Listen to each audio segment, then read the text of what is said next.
a Sagrada Família, Jesus, Maria e José, entoemos um louvor.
Ó Deus, que desde o princípio santificaste misteriosamente a união conjugal para prefigurar o casamento no mistério do Cristo da Igreja, dai que todos os casais aqui presentes que vão realizar em sua vida este grande sacramento. Por nosso Senhor Jesus Cristo, nosso Filho, na unidade do Espírito Santo. Amém. Vamos sentar com atenção, vamos acolher a palavra de Deus.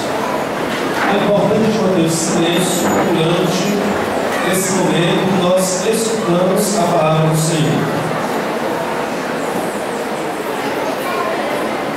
A palavra de Deus mostra quem são os culpados pela infelicidade do povo. Jesus é aquele que vence o mal e deseja formar família com todos os que fazem a vontade de Deus, à espera da vida sem fim. Leitura do livro do Gênesis. Depois que o homem comeu a fruta da árvore, o Senhor chamou Adão, dizendo: Onde estás? E ele respondeu: Ouvi tua voz no jardim e fiquei com medo, porque estava nu e me escondi.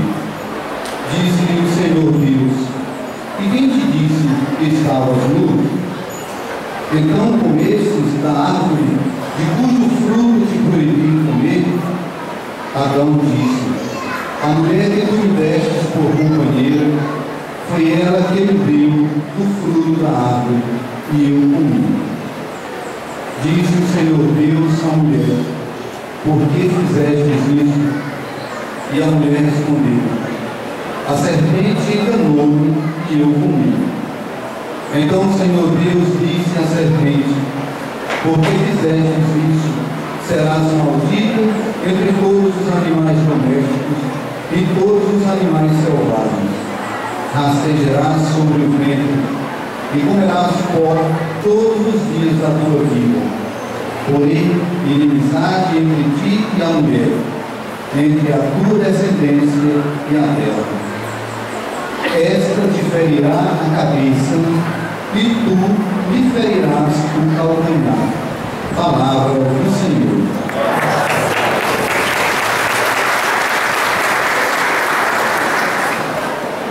Eu estou vendo que as pessoas não estão todas bem acomodadas, mas nós temos ainda algumas cadeiras aí atrás. Se alguém quiser pegar cadeiras, nós só falamos que estão com o corpo em pé. Se a secretária para vocês lá, já aguarda um instante, eu não estou com saco logo. Pode ser. Já aguarda um instante, porque as pessoas vão se acomodar logo.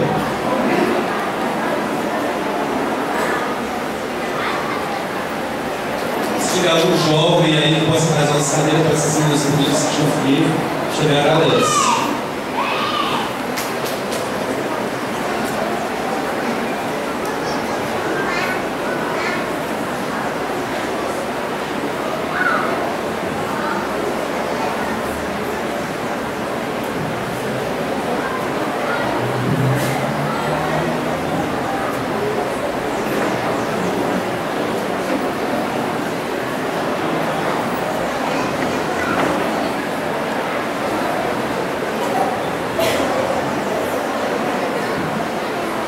Só estamos chegando agora.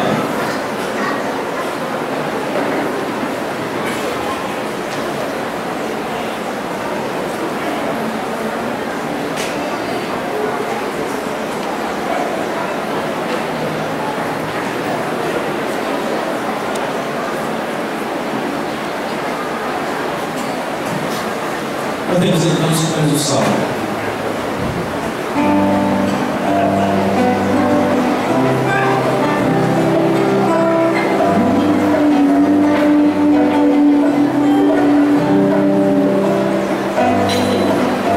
Sua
Leitura da segunda carta de São Paulo aos Coríntios.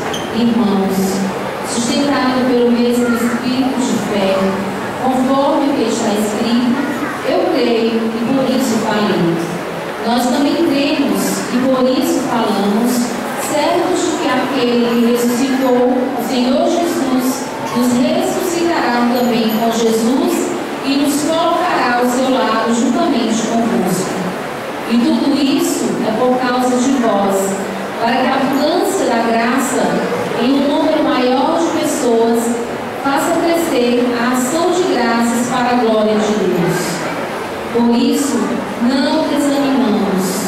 Mesmo se o nosso homem exterior vai se arruinando, o nosso homem interior, pelo contrário, vai se renovando dia a dia. Com efeito, o volume insignificante de uma tribulação momentânea acarreta para nós uma glória eterna e incomensurável. E isso acontece porque voltamos os nossos olhares para as coisas invisíveis e não para as coisas visíveis. Por isso, o que é visível é passageiro, mas o que é invisível é eterno. De fato, sabemos que se a tenda em que moramos neste mundo for destruída, Deus nos dá uma outra moradia no céu, que não é obra de mãos humanas, mas que é eterna. Palavra do Senhor.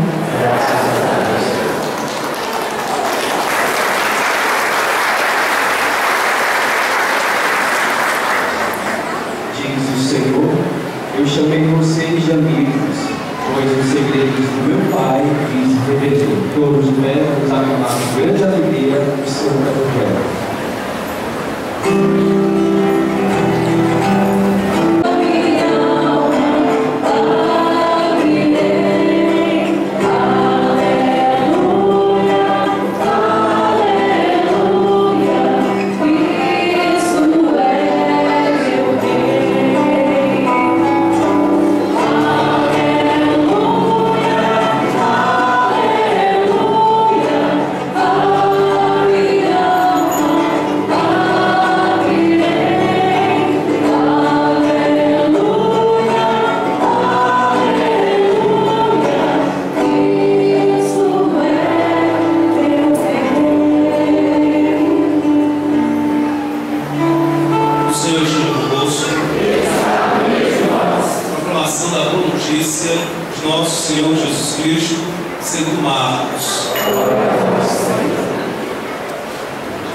Jesus voltou para casa com os seus discípulos e de novo se reuniu tanta gente que eles nem sequer podiam comer.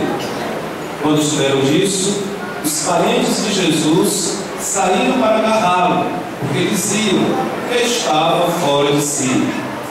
Os mestres da lei, que tinham vindo de Jerusalém, diziam que ele estava possuído por Beelzebul, que pelo príncipe dos demônios ele expulsava os demônios. Então Jesus os chamou e falou-lhes em parábolas: como é que Satanás pode expulsar Satanás? Se um reino se divide contra si mesmo, ele não poderá manter-se. Se uma família se divide contra si mesma, ela não poderá manter-se. Assim, se Satanás se levanta contra si mesmo e se divide, não poderá sobreviver, mas será destruído. Ninguém pode entrar na casa de um homem forte para roubar seus bens, sem antes o amarrar. Só depois poderá saquear sua casa.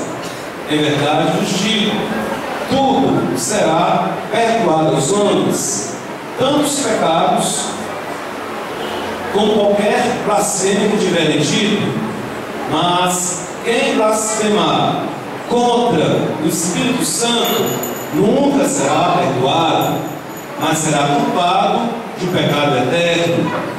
Jesus falou isso porque dizia: ele está possuído por um espírito mau. Nisso chegaram sua mãe e seus irmãos.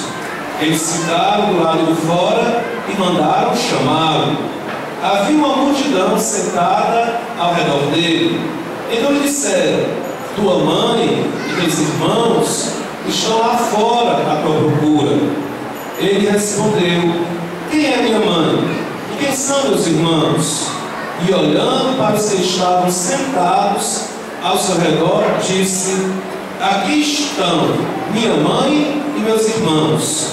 Quem faz a vontade de Deus, esse é meu irmão, minha irmã e minha mãe. Palavra da salvação.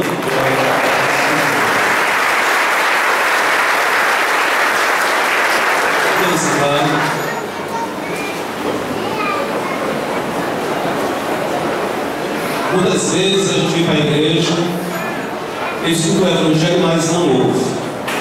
A igreja nos convida a fazer uma oração com aquilo que nós estudamos dentro da liturgia.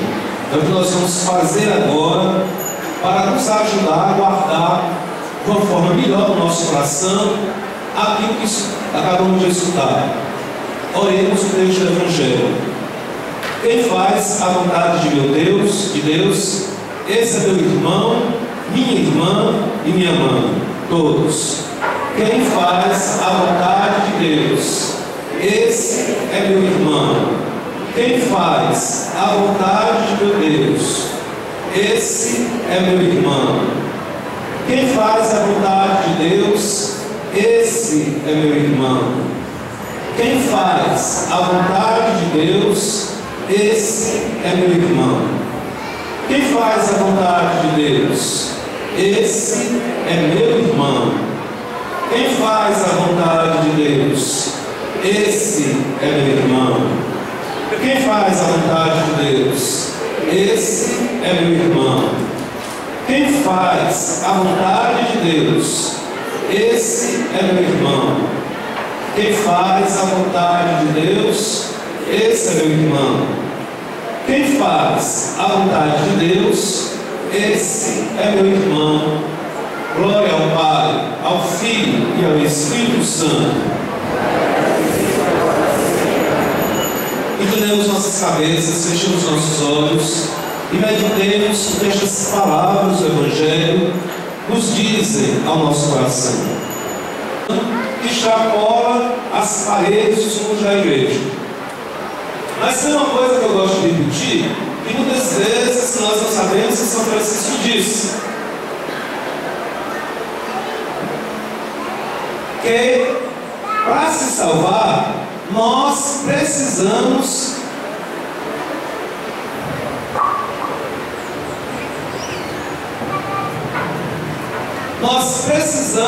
receber a Eucaristia. Se nós temos de fato a fé na Eucaristia, que nosso Senhor está nela, então é importante para a nossa salvação. E tudo aquilo que nos afasta da mesa da Eucaristia nos atrapalha também a nossa salvação. Então nós cristãos precisamos fazer todo o esforço para passar nessa mesa. E como diz São João Batista: eis o Cordeiro de Deus que tira o pecado do mundo. A Eucaristia tem a força de nos libertar do pecado, de nos chamar à conversão.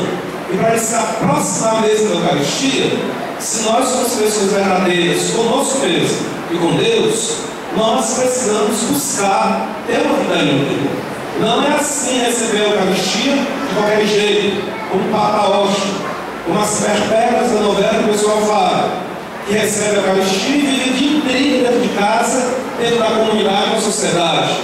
Nós que comungamos o pão, o corpo e o sangue do Senhor, nós precisamos transmitir ao mundo esse testemunho do amor de Deus para a sociedade. Também lembrando aqui Santo Antônio. Santo Antônio era um frade agostiniano que morava lá em Pádua. E aconteceu que os filhos de São Francisco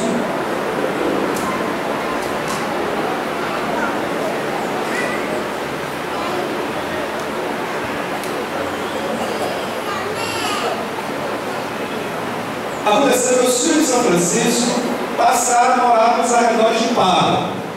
E ali, pelos arredores de Pádua, eles viviam uma vida de pobreza muito intensa, de muita penitência, e a cidade de Pádua começou a se sentir tocada pelo testemunho lá dos franciscanos, dos filhos de São Francisco. E Santo Antônio de Pádua começou a se sentir incomodado com esses franciscanos, porque ele dizia que ele tinha feito voto de pobreza, mas ele passou a reconhecer que quem vivia de fato a pobreza eram aqueles franciscanos que viviam ali nos arredores de Pádua. Então ele vivia profundamente questionado. O certo é que esse grupo que vivia em Pádua resolveu ir evangelizar na região da África, na região que tinha os muçulmanos, que não aceitavam os cristãos e a profissão de fé em Cristo. Eles foram lá para aquele local, se despediram da cidade, e lá na região onde eles foram pregar o Evangelho, eles começaram a pregar lá em novo, eles foram proibidos pelo sultão. De repente, o sultão, vendo que eles não paravam, mandou prendê-los. E mesmo na prisão, os franciscanos continuaram a pregar na cadeia. Como eles não paravam de pregar na cadeia, o sultão mandou torturar esses franciscanos, amarrá-los em cavalos, serem puxados pela cidade até morrer. Tinha lá uma pessoa que era de Portugal, próximo do sultão. Quando esses franciscanos foram mortos, ele pediu os corpos desses franciscanos, que foram para Pádua e foram ser enterrados dentro do convento onde Santo Antônio estava. Santo Antônio, que já era profundamente questionado, provocado pelo exemplo de fé daqueles homens, quando depois recebe o corpo daqueles homens martirizados, mortos, assassinados, dentro da sua própria casa onde ele vivia. Aí o que a gente pode dizer é que Santo Antônio pirou. Ele ficou profundamente chocado com aqueles homens que foram dar vida por causa do anúncio do Evangelho. E ele ficou tão provocado que resolveu também ir lá nessa região, dar o testemunho dele, e se preciso fosse, morresse, e ser revelado como São Francisco. Mas acontece que no meio da viagem, os ventos do barco levam ele para Sicília, jogam ele para outro local, não permite que Santo Antônio chegue na África. O que eu quero também aqui chamar a atenção de Santo Antônio é que Santo Antônio, ele já procurava viver corretamente diante de Deus. Ele já era um frade agostiniano, mas tinha algo dentro dele que foi provocado pelo testemunho dos outros. Isso é muito importante para nós, é que ele tinha desejo de santidade. Ele tinha desejo de viver intensamente o Evangelho. Ele tinha desejo de ser santo. Então, a gente também deve alimentar em nossa vida esse desejo de ser santo, de colocar o Evangelho em prática. Eu, como pai de família, fazer a vontade de Deus, ser santo na minha casa. Eu, como esposa, procurar fazer a vontade de Deus, ser santo na minha casa. E o meu testemunho deve animar os outros também, assim como aqueles frades franciscanos ajudaram Santo Antônio, a que os outros também se aproximem de Deus. O que é que nós estamos vendo aqui, no caso do texto dos homens? Um animando o outro para se aproximar mais de Nosso Senhor. Então, o que vocês estão fazendo hoje aqui é fazer a vontade de Deus. Nós poderíamos também colocar essa resposta na boca de vocês. Por que vocês, depois de tanto tempo, resolveram assumir o sacramento do matrimônio? Porque eu resolvi fazer a vontade de Deus. O que nós estamos fazendo aqui é fazendo a vontade de Deus para as nossas famílias. Isso significa viver uma vida santa. Isso significa sermos os irmãos, as irmãs amantes de Jesus Cristo. Nós estamos hoje colocando em prática aquilo que Nosso Senhor disse naquele momento para o povo de Deus. Mas eu queria também falar da dificuldade que nós temos de colocar a vontade de Deus Deus em prática.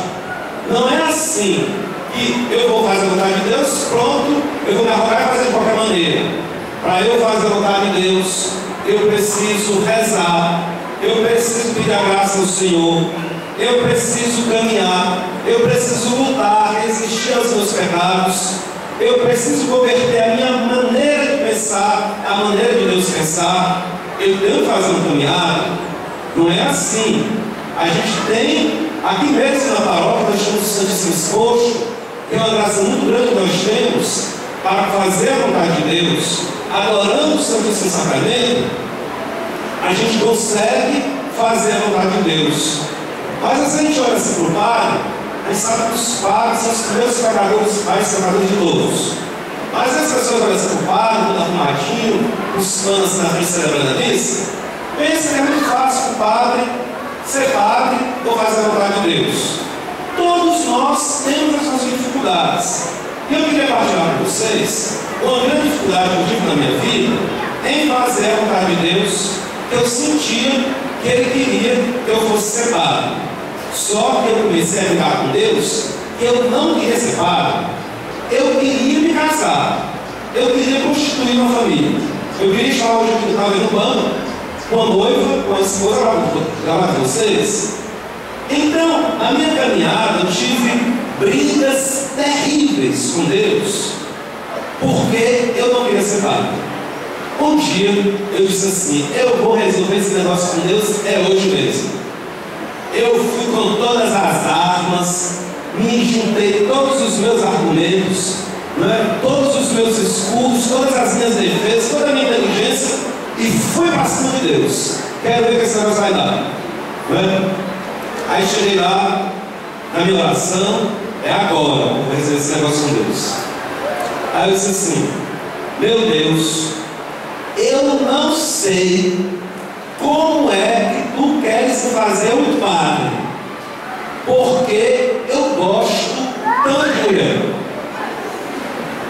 Rapaz, a resposta deu na mesma hora. Paf! Nosso Senhor derrubou o cavalo.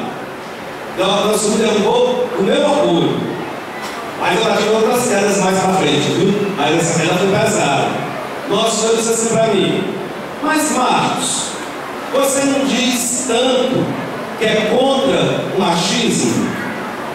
Eu quero que você ame as mulheres de uma forma diferente, que não seja uma forma machista. Cara, eu caí do cavalo. Por que eu caí do cavalo? Porque eu tinha exatamente muito isso no meu coração. Eu achava que os homens tinham que tratar as mulheres de uma forma diferente, com mais respeito, sem violência, com carinho. Tantas coisas eu tinha na minha cabeça, que o homem tinha que dividir as tarefas com a mulher, isso e aquilo. Aí quando Nosso Senhor me responde aquilo, eu fiquei, derrubou todas as armas, todos os escudos, todas as resistências. E eu fiquei assim, sem saber mais o que dizer. Mas, caminhando depois, e tendo isso no meu coração, outras brigas aí que eu tive que lutar com o Senhor, eu guardei muito aquela resposta do meu coração e entendi primeiro que o meu sacramento da ordem, primeiro, era em favor das mulheres. Era para que as mulheres fossem mais respeitadas. Estão entendendo os homens? Estão entendendo? Por outro lado também, eu vejo que o sacramento que eu recebi é muito a favor dos homens, para que os homens possam descobrir uma nova maneira de encontrar as suas esposas, as suas mulheres. Mas pensando nessa questão, que o sacramento que a gente recebe de ser padre da ordem é para ajudar o matrimônio a ser mais feliz, a ser mais pleno, eu posso dizer para vocês, gente, num momento como esse, o meu sacramento da ordem, a minha ordenação de padre se completa. Porque o sacramento da ordem, o sacramento do padre, para ser padre, é algo que é constituído para o bem das famílias. Eu não posso ser padre se eu não ajudo as famílias a serem melhores. Como também, eu tenho certeza e sei, que as famílias precisam do meu sacramento, porque através da minha ordem, para as famílias. Então, o padre precisa das famílias e as famílias precisam do padre. É uma coisa que se casa dentro do plano de Deus, dentro da igreja. E a gente precisa estar muito atento a isso. Mas nós queremos aqui no céu para ir pensar. Mas eu, como homem, como é que de fato eu devo amar minha mulher? Não sendo de uma forma machista, ou procurando superar o machismo. E como é que também eu, como mulher, devo superar as minhas limitações, às vezes até ensinos errados que o feminismo colocou, para que eu também ame meu esposo com o amor de Deus. Eu queria lembrar aqui, vocês vão aguentando o calorzinho, viu? Vão aguentando. Eu queria lembrar aqui a Glória Polo. A Glória Polo foi uma mulher que disse que morreu, foi para a presença de Deus e voltou. E quando ela foi para a presença de Deus, ela foi julgada. Já estive falando desse testemunho dela aqui, inclusive, devemos ter livros na secretaria para falar desse testemunho. Mas a Glória Polo, ela disse uma coisa muito interessante, que quando ela vai à presença de Deus, primeiro, ela fala muito da importância do sacramento do matrimônio no dia do juízo. Ela diz que quando o homem e a mulher se casam diante de Deus, essa revelação que ela teve no julgamento dela, diante de Jesus Cristo, quando o homem e a mulher se casam, não são apenas mais o homem e a mulher. É o marido, a esposa e Jesus Cristo dentro da casa. A gente precisa ter muita atenção a isso. O que nós estamos fazendo aqui é convidar nosso Senhor para estar dentro dos lares de vocês. E vocês precisam, pela oração, pela ação do Espírito Santo, perceber essa presença maravilhosa de Deus dentro dos seus lares.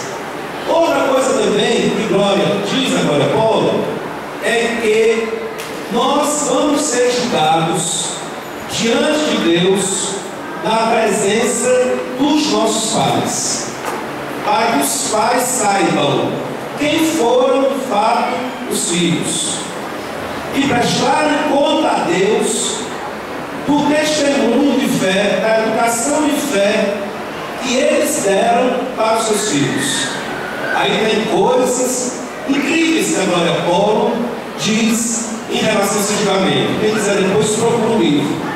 Mas eu queria dizer sobre esse fato do sacramento do matrimônio é convidar nosso sobrinho de casa e que vocês são responsáveis pela salvação um do outro. Eu quero muito ser salvo, eu quero muito entrar no reino dos céus. Todos nós, com graça de Deus, vamos entrar. Mas que coisa sem graça eu entrar no reino dos céus sozinho, sem a minha família, sem meu pai, sem minha mãe, sem meus irmãos, sem os meus amigos, sem as pessoas da paróquia, que a gente não se dedica de trabalho. Que salvação é essa que a gente entra no bem bom e os outros ficam no bem mal? Então, o marido, de uma forma especial, a partir do sacramento do matrimônio, é responsável pela salvação da sua mulher diante de Deus. A esposa também é responsável diante de Deus pela salvação do seu marido. É claro que essa responsabilidade, como nós vamos fazer, cada um tem que ter a sabedoria de como é que vai fazer isso. Não é por imposições, não é por arrogância, não é por discussões nos encontros, mas com amor. Nós os dois vamos indo à casa do Pai com os nossos filhos. Outra, se então os filhos vão ser julgados, nós vamos ser julgados diante dos nossos pais, e se nós também vamos ser julgados diante dos nossos filhos, nós precisamos saber o que é que nós estamos ensinando para os nossos filhos. Porque nós temos responsabilidade, não é só como pai, não é só com a comunidade, não é só com a minha mulher, não é só com a minha esposa, mas eu tenho responsabilidade diante desse mundo caduco e corrupto como aí está, podre mesmo, o que é que eu estou ensinando para os meus filhos. Será que meu filho vê em mim a primeira catequese que Deus é amor? Será que meu filho vê em mim um sinal de Nossa Senhora para a sua vida? Ou se nossa fé tanto faz como tanto fez? Diz a Glória Paulo lá que quando ela estava caindo no inferno, o corpo todo no inferno, São Miguel aparece e segura ela pelo pé. E ela fica gritando: eu sou católica, não era para falar que eu sou católica. Aí se vê uma luz muito fina, era Nosso Senhor se aproximando e chegando perto dela. E dizia e perguntava: você é católica? Pois me diga quais são os 10 mandamentos da lei de Deus. Quais são os 10 mandamentos da lei de Deus? Ela não sabia. Era católica da boca para fora. Ela não sabia. Ela dizia: minha mãe dizia um negócio lá, que amar a Deus com todas as coisas, ao próximo como a si mesmo. Deve ser isso: amar a Deus com todas as coisas, ao próximo como a si mesmo. E nós perguntamos para ela: e você me amava acima de todas as coisas? Acima até do seu próprio esposo? Agora eu estou completando. Acima mesmo até do seu esposo, da sua família? Você me amava acima de todas as coisas? Ela disse: sim, meu Deus, eu amava. Ele disse: não, você não me amava. Aí o bicho pegou. Porque às vezes a gente diz as coisas da boca para fora. Às vezes está nem aí para a catequese, para a nossa vida de cristão, para aprender mais a palavra de Deus e ensinar para os filhos. Ora, a mãe dela que vivia ensinando a ela quase que não se ligava, e ela disse assim: o que foi que eu disse para os meus filhos? Eu não me lembro em momento nenhum de ter falado de Deus para os meus filhos. Então, gente, a história aqui poderia ir muito avante, mas eu queria apenas concluir com isso. Nosso Senhor diz: quem é minha mãe, quem é meu irmão, é aquele que faz a vontade de Deus. Hoje, Roberto, qual é a vontade de Deus para você, na sua vida de família? Janaína, qual é a vontade de Deus para você? E assim para todos os demais casados. O que é que Deus quer que hoje eu, como pai, como esposo, como família, possa fazer para o Senhor, para Deus? Com certeza, a primeira coisa é a gente começar a rezar em casa, a se encontrar em casa, a passar a missa juntos e tantas coisas outras mais. Haver mais perdão, mais amor, mais compreensão. Menos machismo, menos feminismo, mais abraço, mais beijo, mais reconciliação. Louvado seja nosso Senhor Jesus Cristo.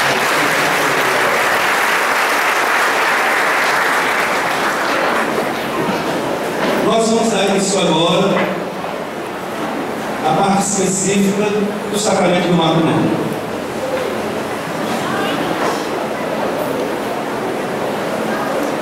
Marido e mulher vão ficar em frente um para o outro e vão dar a mão direita um para o outro. É claro, gente, que eu vou fazer um por um. Não é viável. Nós vamos fazer aqui, todos vocês vão acompanhar. E ele pediu o máximo de silêncio nesse momento. O máximo de silêncio.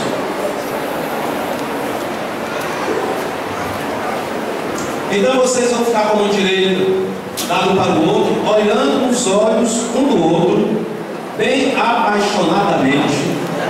Vocês não vão dizer isso para o ar ou para o teto. Vocês vão dizer olhando nos olhos do outro. Caros noivos, vieste essa igreja para que na presença da comunidade a vossa decisão de contrair matrimônio seja marcada por Cristo como sinal sagrado. Cristo abençoa com generosidade o vosso amor conjugal, já vos sendo consagrado pelo batismo, vai enriquecer e fortalecer-vos agora com o sacramento do matrimônio, para que sejais fiéis um ao outro e por toda a vida e possais assumir todos os deveres do matrimônio. Primeiro, a esposa vai dizer, aliás, vou perguntar a todos vocês. Vocês vieram aqui para unir-vos em matrimônio. Eu vos pergunto perante a igreja: é de livre e espontânea vontade que eu fazeis? Sim! Não escutei. É de livre e espontânea vontade que eu fazeis? Sim! Abraçando o matrimônio.